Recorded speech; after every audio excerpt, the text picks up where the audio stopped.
Hastings always pays more attention when young women are being questioned.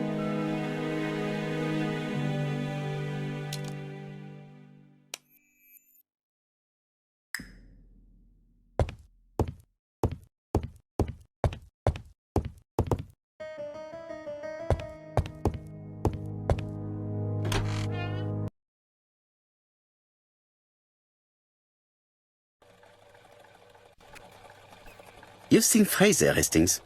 What is your feeling? He's a big chap. Fragile isn't exactly the word that springs to mind. I talked to his landlady before seeing him. She went to bed at 11. Fraser wasn't home yet. Bien. Megan Barnard said he is a reserved character but with a nasty temper. We will see if this is the case.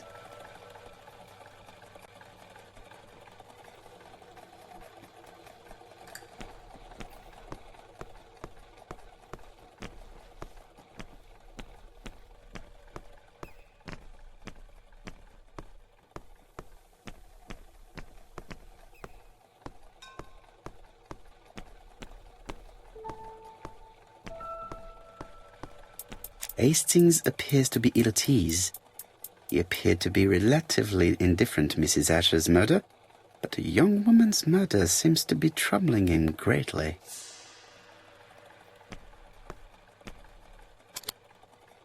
I fear that this case is far from being solved. Come on, Poirot. You'll find the killer. Certes. But how many times will he kill before I do?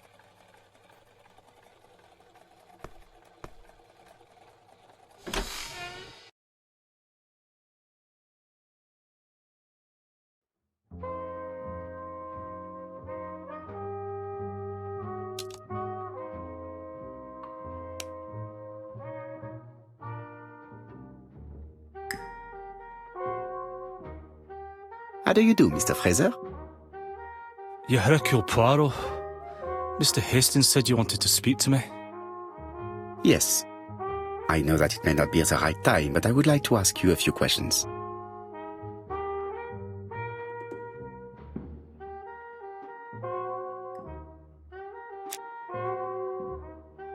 This man looks suspicious.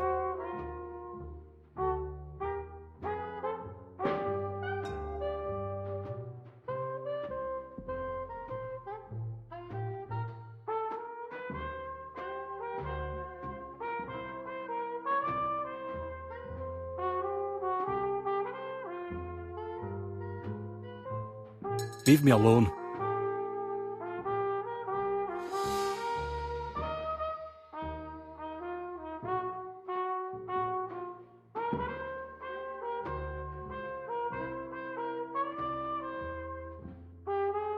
Donald Fraser is in a terrible state, as if he hadn't slept all night. And he's drinking White Horse. Leave me alone.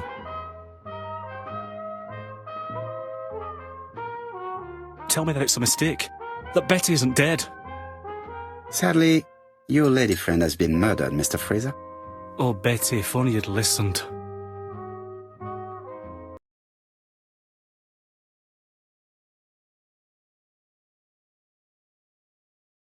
If she had listened to you, she would still be alive. Should I take that to be a confession? With that sort of thinking, you must send a lot of innocent men to prison. Under different circumstances, I might even find you amusing, sir. It's no time for amusement, Mr. Fraser. It is time to find your fiancé's killer. Did you know what her plans were for the evening? She said she was having dinner with her sister.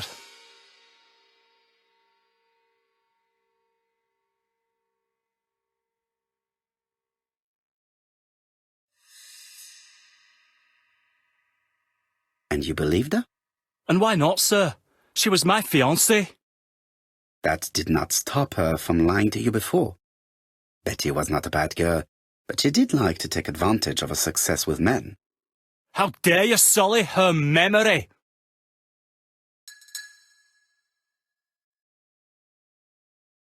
I am not interested in memories of her, Mr. Fraser. I am looking for a killer, and I need you to be my closest ally. That is, unless you have something to hide. Of course I don't. Très bien. So, what were we saying? Where were you yesterday evening? I looked everywhere for her, but in vain. When she said she was going to have dinner with her sister on a weekday, I thought it was strange. I tried not to think about it, but I was like a lion in a cage. I was convinced she was lying. So I went round all the restaurants in the town. When I didn't find her, I went to the next town. But nothing. I must have got home about midnight or 1 o'clock. Did anybody see you? I don't think so. I didn't talk to anybody. I was so furious.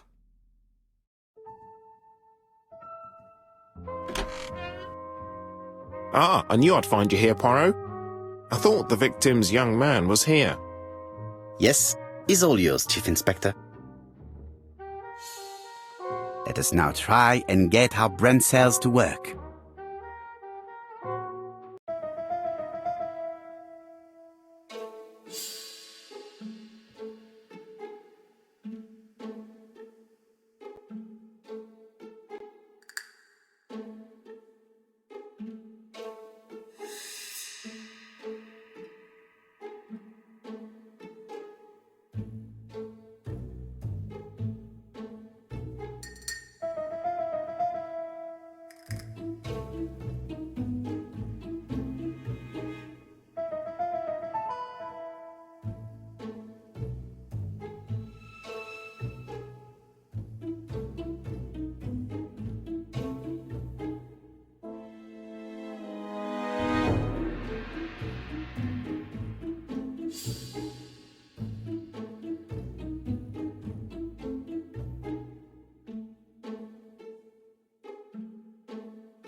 Hastings is bound to tell me what he thinks about Fraser later on. Now is not the right time.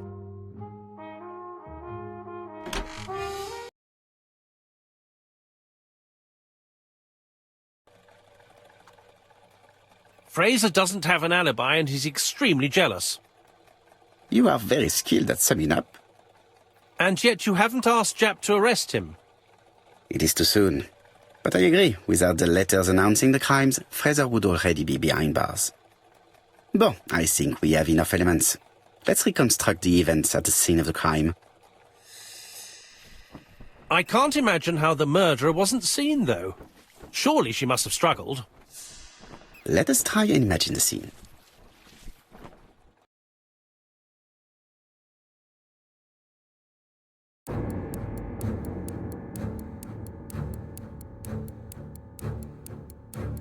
The killer and the victim are walking on the beach. Miss Betty has a bag, a belt around her waist, and carries her shoes in her hand. Both of them walk slowly to hut number 5.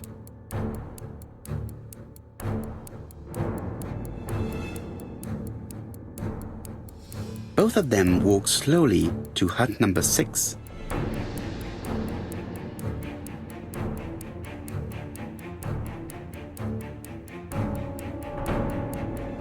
Miss Betty enters the hut.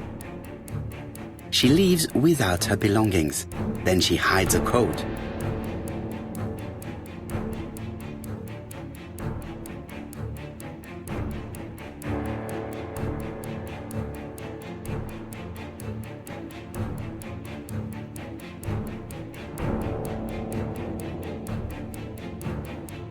They keep walking. Then she removes her belt.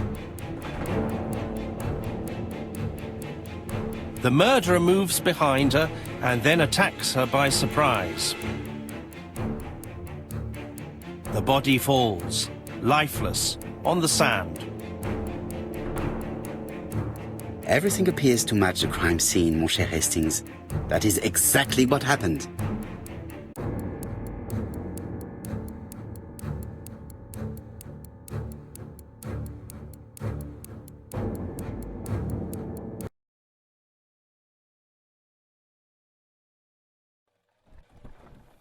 Without the ABC, we might have suspected Mr. Asher and Mr. Fraser. But by signing his crimes, the murderer is making sure he's accused. In a way, it is very generous of him. Generous? The murderer seduced Betty in order to lure her to the beach and kill her. Indeed, the young woman was certainly careless, but not stupid enough to follow a stranger. What are you planning to do, Poirot? Return to London, mon cher Hastings.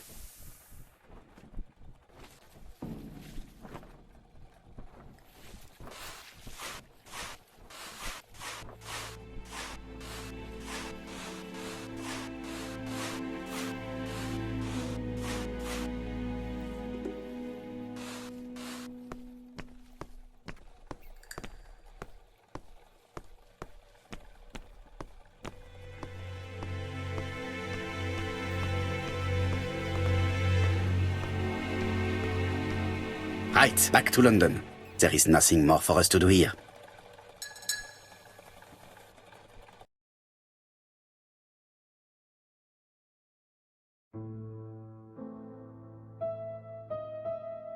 Japp has decided to reveal details to the press. The alphabet murder is now famous. It is not a bad idea. The more people who know, the greater our chances of finding out something of interest. Poirot, I have a bad feeling.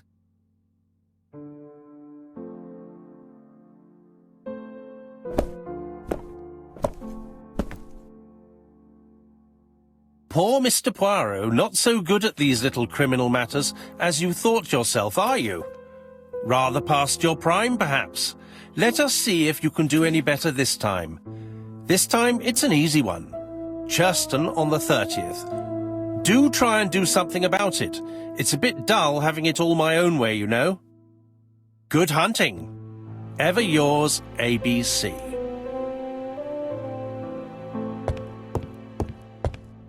Good hunting.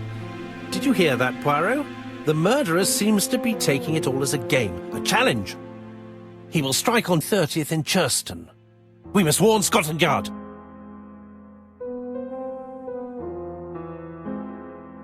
By the way, Hastings, what day is it? Well, looking at the calendar, it's the 30th. No time to lose. We must prepare our suitcases for Churston. Mon Dieu, it is already 10 o'clock. I will call Scotland Yard immediately.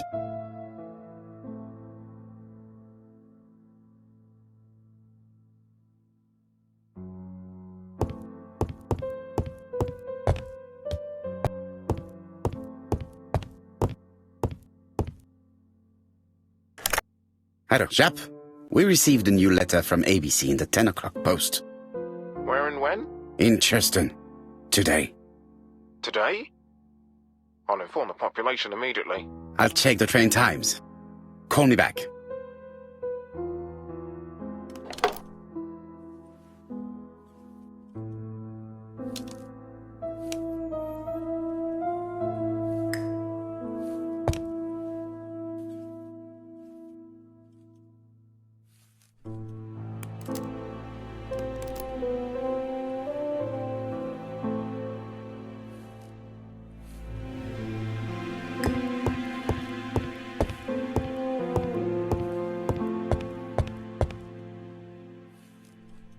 Daily Flicker, July 30, 1935. ABC affair, no progress. The alphabet murderer is still on the run. Ever since the police found the connection between the Bexhill and Andover affairs, the inquiry has barely progressed. In this issue, we are publishing provocative letters sent by the killer to Hercule Poirot. Unfortunately, they have not yet helped to find him. Daily Flicker, July the 26th, 1935. The Bexhill Horror. Young maid strangled on the beach. Killer struck at midnight.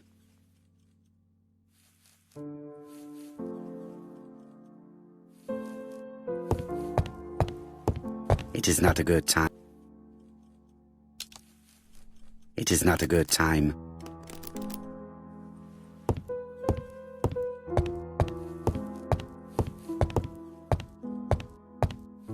Hastings, what you are doing is an absolute disaster.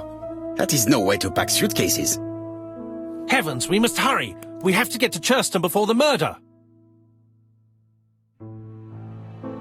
Hastings' order and method are always necessary, regardless of the circumstances. Okay, okay. I'll let you pack them. All the same, it really is a disgrace to leave your belongings in such a mess.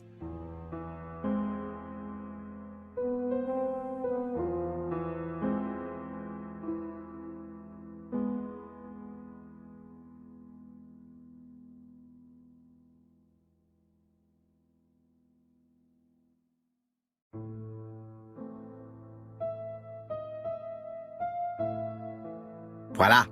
It only took a minute. Poirot, you were right. I've just consulted the ABC guide. There's no hurry. The next train doesn't leave till 11:45. You see, there is no need to hurry. We will not be in Churston until tomorrow morning, after the murder. But why has the murderer warned us so late? It's not what he usually does. Did he do it on purpose? Very good question, Hastings. We should also compare the letter we have just received with the other two, although I have very little doubt about what we will find.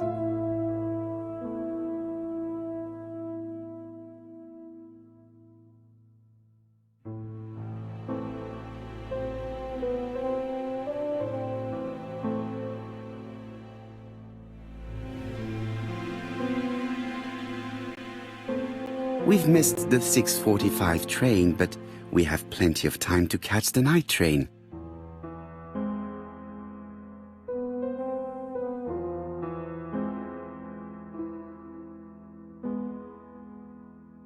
Hastings' photo album. He is very proud of his bag.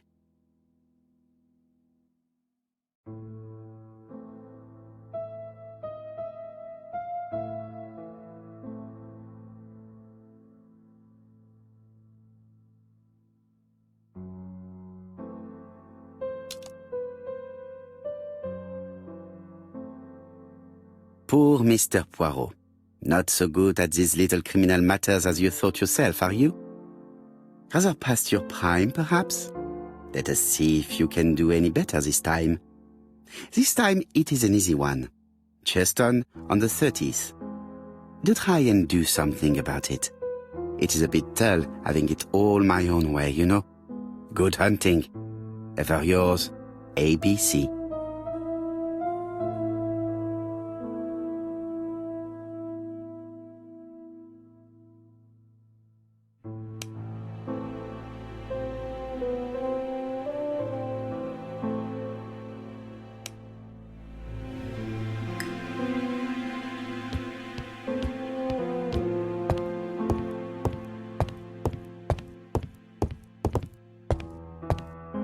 It is not a good time.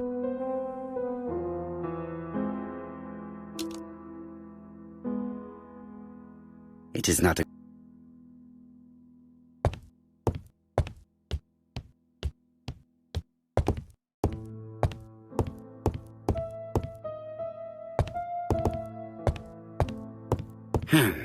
In his haste, Hastings tore the envelope.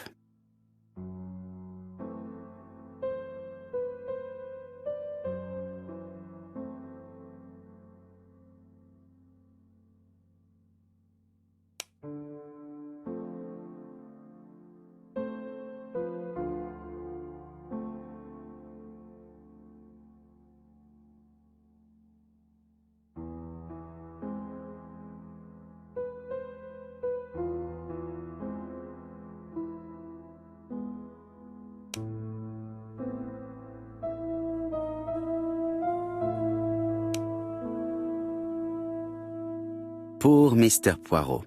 Not so good at these little...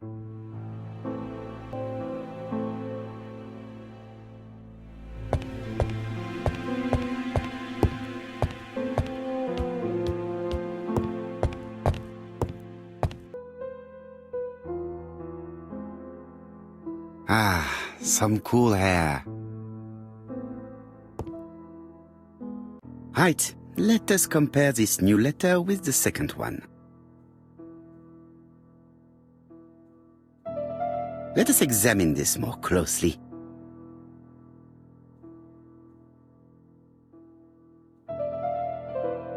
certain characters in the two letters may have similar defects. Yes, the A appears to be quite unusual. That's right. The A characters in the two letters do indeed have the same defects. I have to find some other similar defects to confirm my theory.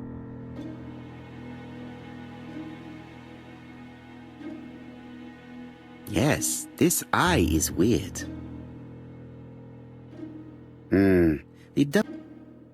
However, the characters... Yes, the I characters in the two letters do indeed have the same defects. I have to find some other similar defects to confirm my theory.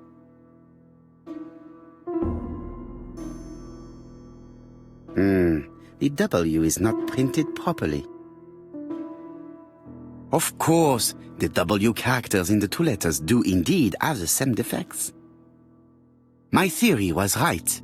These two letters were written with the same typewriter. Let us now try and get our brain cells to work.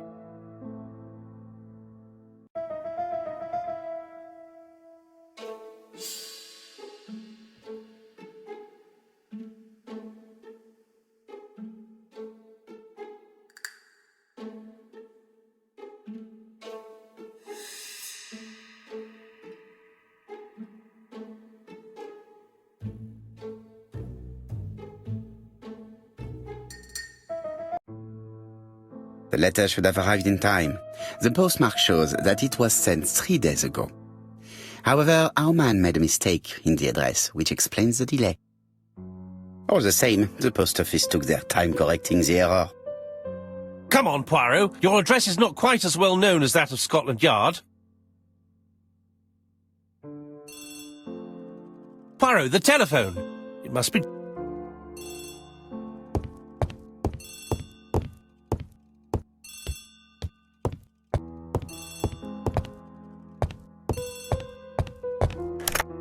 I have some news from Churchton.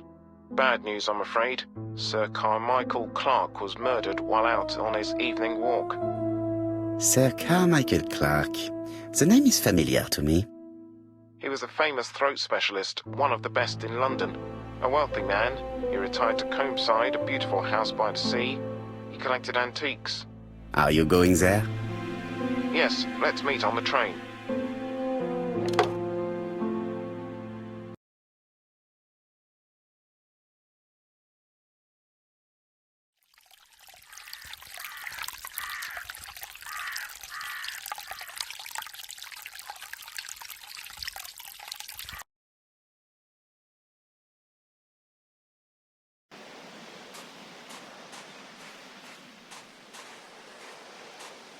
The victim is called Sir Carmichael Clark, one of the best throat specialists in London.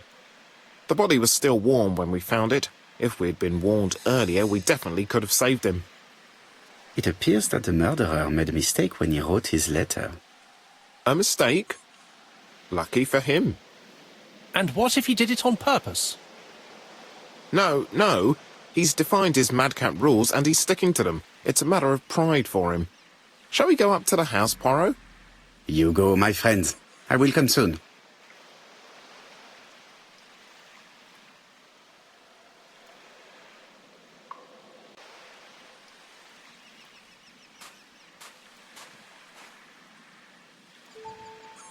This place is very calming.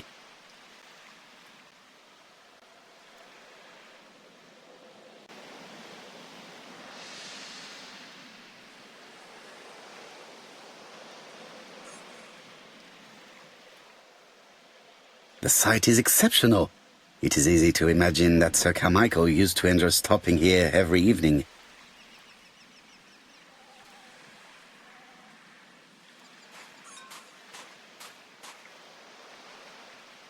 Jap has emptied the victim's pockets and has laid out their contents on this piece of wax cloth.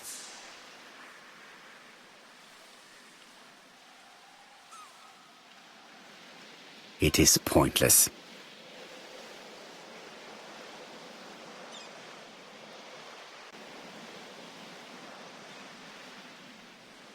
An oriental dragon. It's an old piece, much older than the pocket watch on which it was fastened.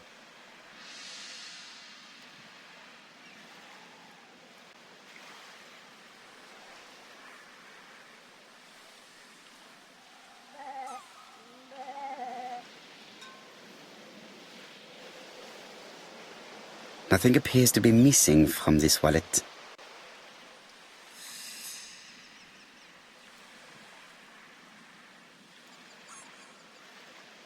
A signet ring, very probably with the Clark family's coat of arms.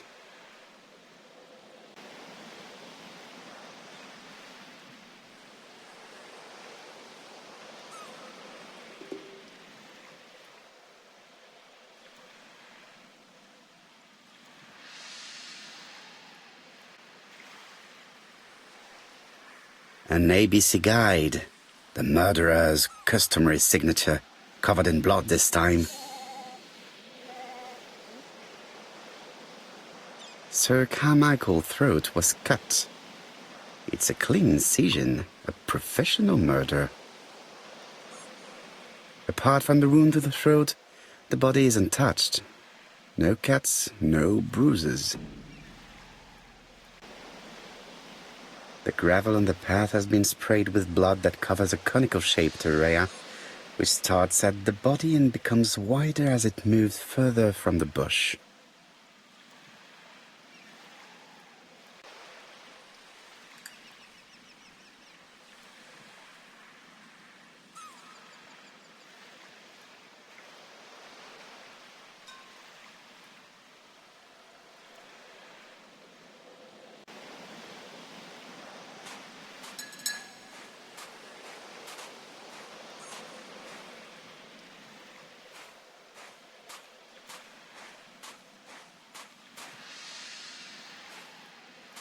The body is just in front of a bush, one of the only bushes in the surrounding area.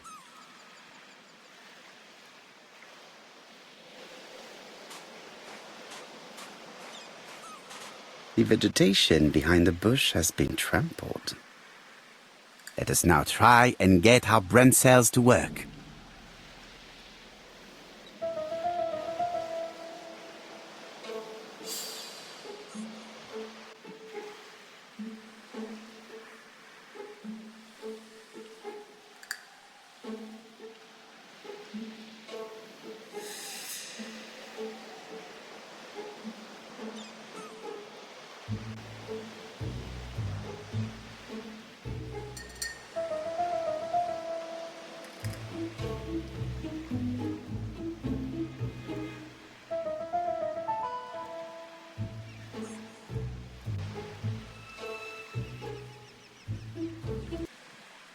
Sir Carmichael had his back to the bush when the killer cut his throat from behind. A fatal blow that sprayed blood over a range of more than 1 meter. Let us now try and get our brain cells to work.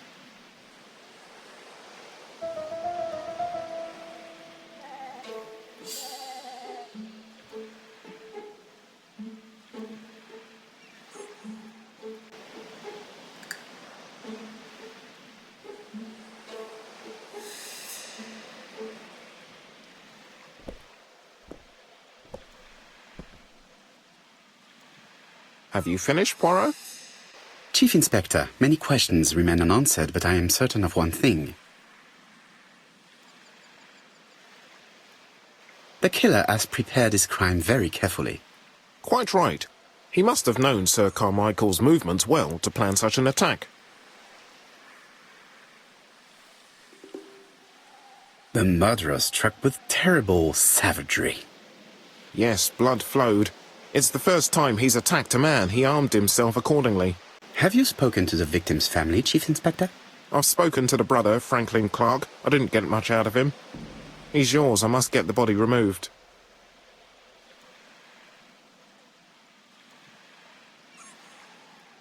I had better go up to Campside.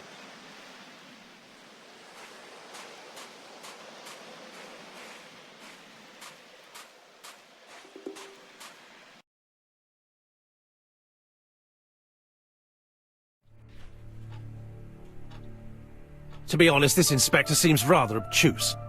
I'm counting on your friend Poirot to catch my brother's murderer. Ah, here he is now. Please, Mr. Poirot. Mr. Poirot, this is my brother's secretary, Miss Thora Gray. Pleased to meet you, Mr. Poirot. Would you like some tea? No, thank you, mademoiselle. I find it hard to digest.